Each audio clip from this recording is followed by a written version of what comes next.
Ano, ganda na. Tingnan lang po yan. Oo, tingnan lang sa yung kaibigan. Itong luto na yan. Huwag natin i-over ko kasi pag na-over ko, ano naman, kumain na siya.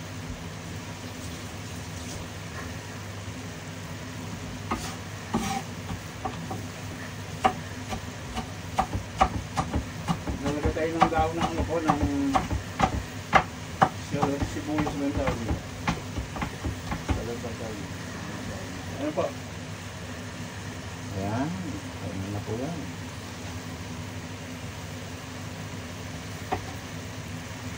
Ayan.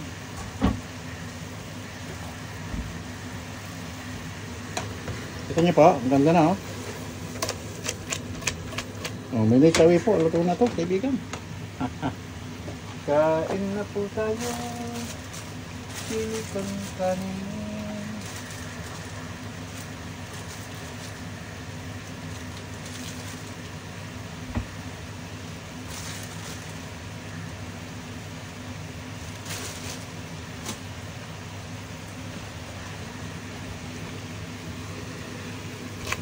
Yan po, ang ganda oh. Wow. Ayan po. Bigyan tayo ng aromatic oil.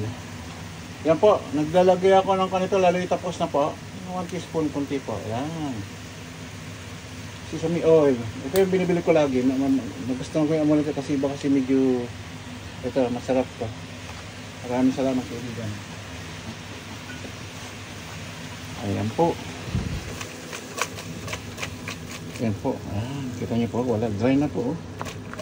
Yung talagang luto niya, yung sarap po. Hindi na kailangan ng komplikado. Sa tama yung ricado mo po. Pag nag-gala na ganito, naubos na yung pinaka ano niya. Pag super halo ng halo kasi dun siya papait. Ayan po. Ilontin niyo to. Tapos na yan kaibigan. 15 minuto na lang. Saan yung kanin natin, kaibigan? Kain tayo. Ito, paborito ng mga nanay tatay ito. Pero may mga bata rin na gusto ng palaya po. Pero kalimitan ng bata, karamihan, mas gusto nila yung ano, matamis konti. Bibira lang yung, kasi, ang bata kasi natitrain yung taste bud nila. Kung hindi mo pinakain itong bata, pagtanda ayaw niyang kainin. Kakain lang siguro pag nag-50s na siya. Alam niyo, nag-40 na siya, yun. Medyo kan na. Namis na niyo yung sarap ng ampalaya, di ba? Ayan po, oh. Kita niyo po, ayan, oh. 1 kilong kwan po ito, ampalaya. Pag naluto kasi, umiimpis din po yan. Kaya, ano.